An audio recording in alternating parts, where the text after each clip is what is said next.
si ku bwanjye ahubwo ni ku bwawe, si ku bwanjye ahubwo ni ku bwawe, ibyo wampaye byose si ku bwanjye ahubwo ni ku bwawe, si ku bwanjye ahubwo ni ku bwawe.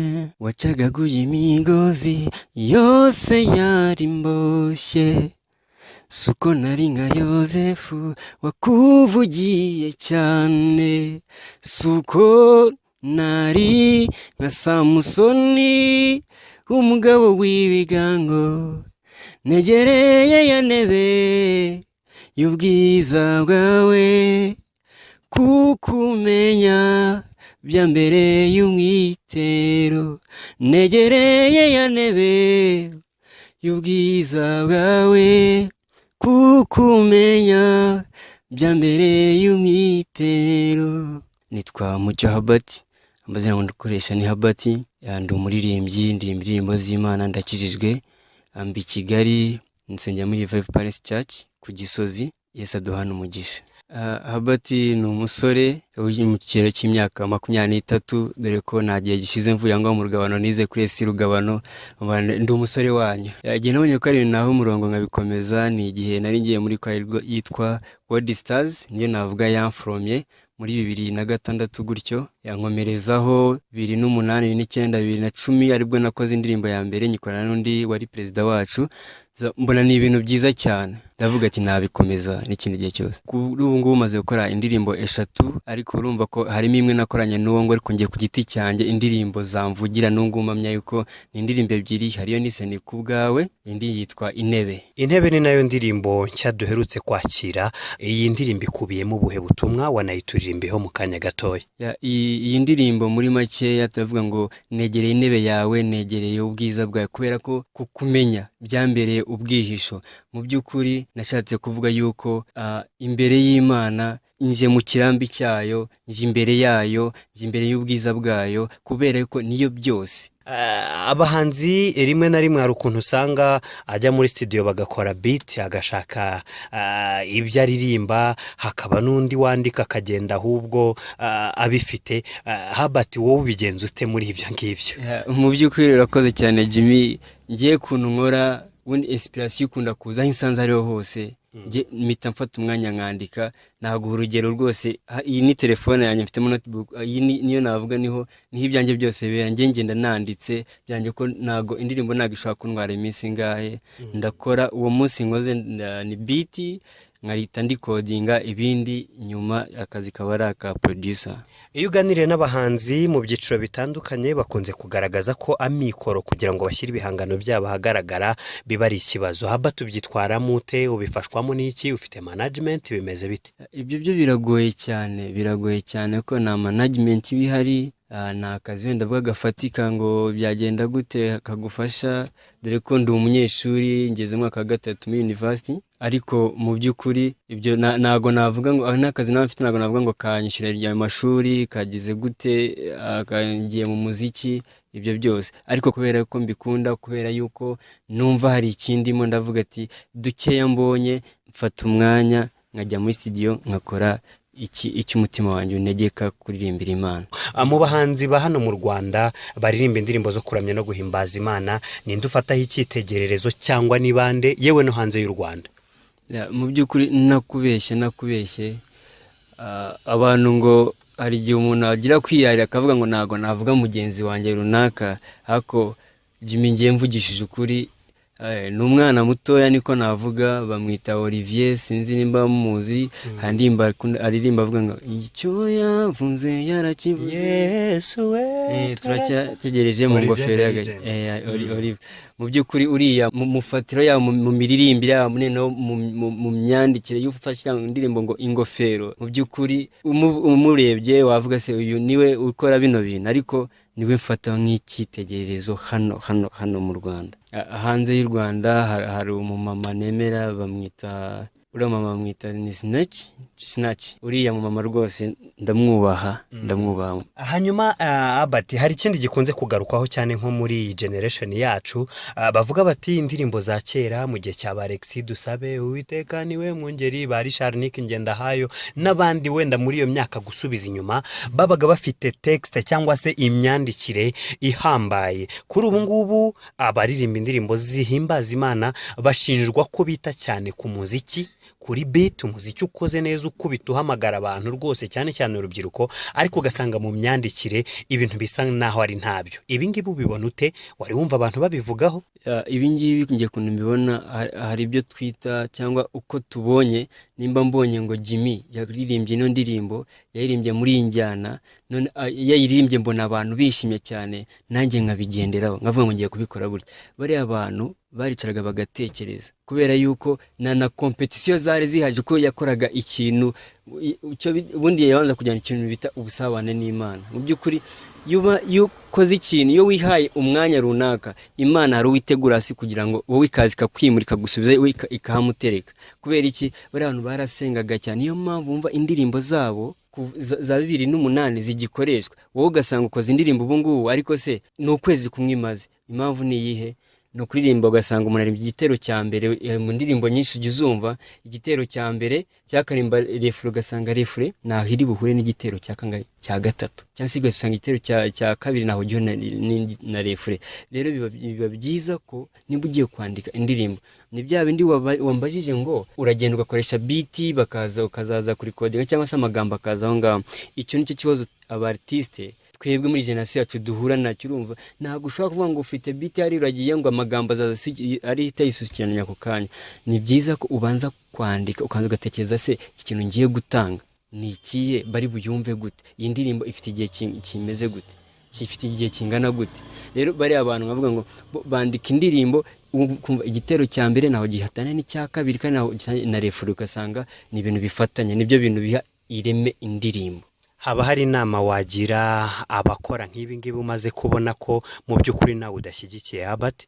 Inama nabagira ya mbere, bamutekereze ku kintu ugiye gukora. Wiryama cyangwa se ngo urote cyangwa ngo ugende n'ucari ukumva ukabona mugenzi wawe yakoze ikintu, uvuga ngo reka mpite njyamo direct. Umuntu wese agira impano yiwe. Kuri aho twese dusenga mu rusengero, suko twese ntabwo ariko twa pasiteri.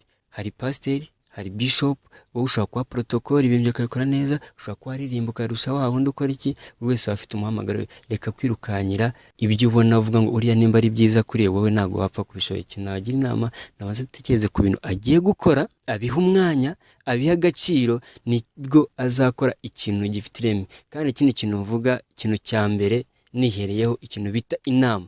Nujya gukora ikintu gibanza ugisha inama, ngiye gukora ikintu iki n'iki, bigende gute, bizagufasha kugira ngo ikintu ukoze icyo cyose no mu buzima busanzwe igihe kirekire. Albert, hari igihe cyageze tuzi muri gospel industry ba Emile Nzeyimana, abo ba Alexis Dusabe, ba Richard Nick Ngendahayo, batonzi, abahanzi mu by'ukuri atari benshi cyane.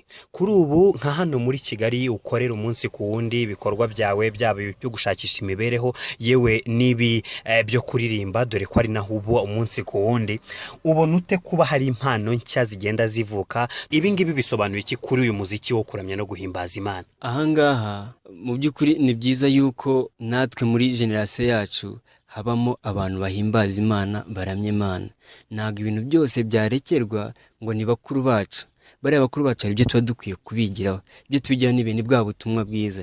Turareba nk'abo ba Emile Nzeyimana uvuga, barakora umuziki, bari nangaha, bari mu Rwanda, bari muri Kenya, ntago bahari. Nibagenda ijambo ry'Imana rizasinzira. Dukwiye kwigira mu birenge by'abatubanjirije, ahubwo twe tubigiyemo gute? Nitugiye kubikora kubera yuko just nkuko bariya barimo kuvamo, reka tubikore kugira ngo akenshi usanga icyo bita ngo ni hit. So kugira ngo mbikore kugira ngo nzamukiremo hari yandye hit.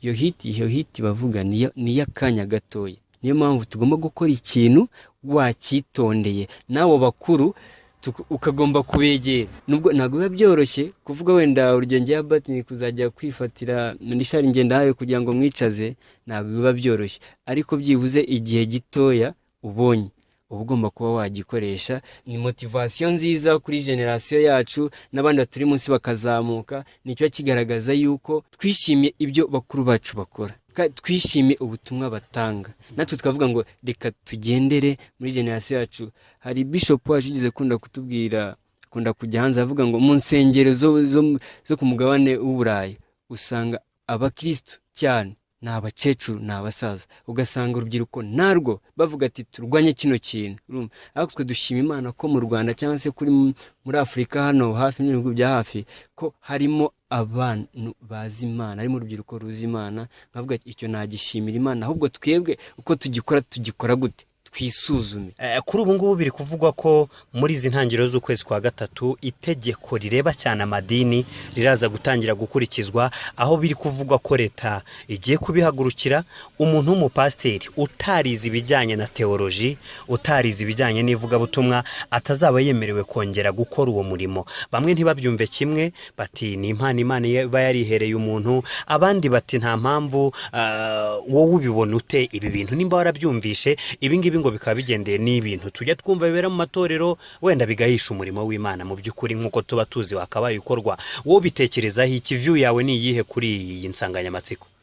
Iki kibazo aho nuko nakivugaho, nkatwe turirimba, abenshi ntabwo twagiye mu mashuri yabyo, ntabwo twagiye kwiga ngo tugiye kwiga ngo muzike. Nubwo twagiye kwiga muzike, ntabwo twize muzike ngo muzike ya gospel cyangwa tuzarima muzike ya secular. Nugiye mu ishuri yiga muzike muri rusange, ahubwo umuntu akagira impano yiwe. Numva ko umuntu wese ufite impano agomba kwibyaza umusaruro. Kuvuga ngo umuntu yarabyize, nabona ko harimo kubangamira umuntu, kubera yuko urugero uzagende dushyize mu buzima busanzwe, abacuruzi bo bakire benshi ntabwo ari uko bize. Ese twabafungira nuko batize? Nkavuga ngo ahubwo ikintu gikenewe nimba koko bigomba kubaho mu rusengero, kavuga ngo umuntu wize teoloji nuko urusengero rugomba kugira muri komite abantu bajijutse, abantu bize ku buryo bashyira ibintu byabo ku murongo. Abati icyerekezo ni ikihe? Wumva muri wowe uzakomeza gospel? Hari igihe uzahindura? Ubutumwa utanga ni butumwa ki? Of course njyewe mucyo Habati mbisubiyemo, sinzava muri gospel. Guhera 2010 nibwo narikodinze indirimbo ya mbere ari promotion kubwa bakayitare wayitare, nari kubona nabivuyemo kugeza ubu ngubu. Icyo gihe nibwo nari mutoya, ndi mu myaka ishobora kuba yashukika cyane. Ariko ikindi kintu mpamya yuko bano benshi cyane bava muri gospel bakagenda muri secular, biterwa amarebo babakoreramo kenshi cyane. Nk'urugero mu studio njye mura nabyo ugasanga umuntu arakubwiye kano ibintu bari byiza nyamaze uvuyemo hano wabikora wabigenza gutya na gutya. Bigirwamo uruhare n'aba producer, bigirwamo uruhare n'abantu muhahurira kenshi cyane. Ayo studio muhahurira niho hantu hakumotiva cyane akavuga ngo va muri ibi ngiye, akaguhereza urugero, akaguhereza ingero za heza bitewe nuko aricyo kintu uhoramo muziki igihe cyose, ariho abantu muhorana n'ibinakubwira ukajya kwisanga. Urugero ubanje isoko indirimbo isanzwe, nago mu by'ukuri nago urumva nago ari sekira na nubwo ari gospel, ukabanza ukumva commentaire z'abantu uburyo bavuga, niho handi bavuga ati reka mite mbikora nigire muri sekira n'ubundi bigende gutya. Nyamaze aho hantu n'umuntu wese wabigiyemo azakubwira ko ababigiremo amahoro ni bakeya cyane mu gihe wiyemeje. Kandi abenshi utangira uvuga ngo sinzava muri gospel, iryo jambo buvuze ubuhamije ryonyine niryo jambo yakurikirana kugira ngo ntuzigere ubona amahoro muri ibyo giyemo. Abati nubuye butumwa wagenera abanyakarongi by'umwihariko abakunda Radio Isangano mu kiganiro Gospel Talk uganiriye nacyo? Abanyakarongi ikintu nababwira cyo mureke tuyungurure ijambo ry'Imana, twumve ibidufitiye umumaro. Ikintu cya mbere no gusoma Bibiliya, icya kabiri mu by'ukuri kwatura, tumenye kwatura. Ntabwo ushobora kuba wakora ikintu cyiza uri umuntu w'umukristo utazi kwatura. Nimba ukoze ikintu, twese turakosa, ariko genda ujya imbere y'Imana wature nakoze ikintu iki wihana imbere y'Imana. Abanyakarongi mbifurije ubwami bw'ijuru, mbifuje kugubwa neza, Imana ibaha umugisha. Za Rugabano aho ngaho nize kuri esi Rugabano ndabashuje cyane, abayobozi banjye ayo twitaga Jera nimba cyari sinzi master, bose ndabashuje, abanyeshuri bakihiga aho hose mbonwa twakiniraga umupira, ndabasuhuje. Imana ibaha umugisha.